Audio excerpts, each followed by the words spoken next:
Баршаңызға сәлем ағайын. Бүгінгі сіздерге арнап жасайтын тағамның аты бифельде деп аталады. Бұл ерекше тағамның дәмі хинкалиге келеді. Осындай қайталанбас рецепттерді жіберіп алмау үшін лайк қойып, арнама тіркеліп қойыңыздар. Ал ендеше дайындыққа кірісейік.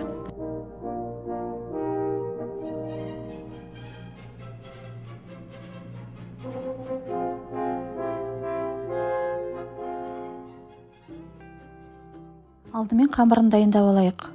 Ол үшін 2 жұмыртқа, жарты стакан сумен ұн қоса отырып қамыр илейміз. Қамырдың жұмсақтығы тұшпараның қамырындай жұмсақ болу керек.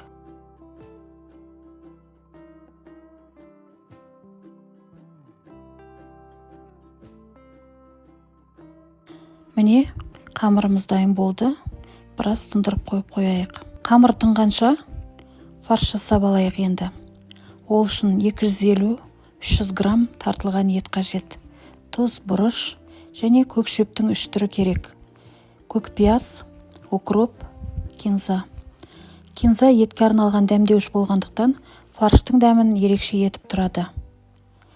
Ендігі кезекте қуыруға арналған 3 пияз, 2 ортаншы сәбіз, 10-12 картопты турап дайындап алайық.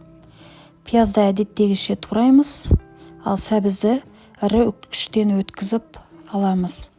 Картопты ірілеп турағанымыз дұрыс.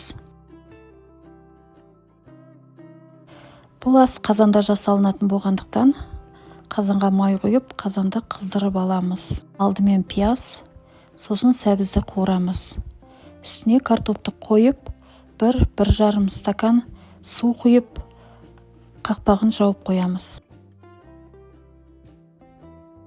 Су қайнағанша қамырды жайып, фаршты жағып, орап, 4-5 сантиметрдей болатындай кесіндіге кесеміз.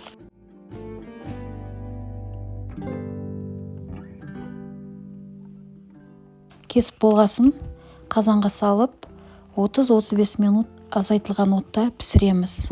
Міне, бифельде дайын. Ас болсын. Құрметті ағайын, қалай ойлайсыздар сіздер? Ағзамызға қабылдаған витаминдер мен микроэлементтер қоры болып жинала ма? Бұл сұрақтың жауабын білу үшін келесі түсірілімді жіберіп алмайық. Ол үшін қоңыраушаны басып, каналға тіркелуді ұмытпаңыздар. Сіздермен бірге мен Торғын Ас ТВ Мастер каналынан.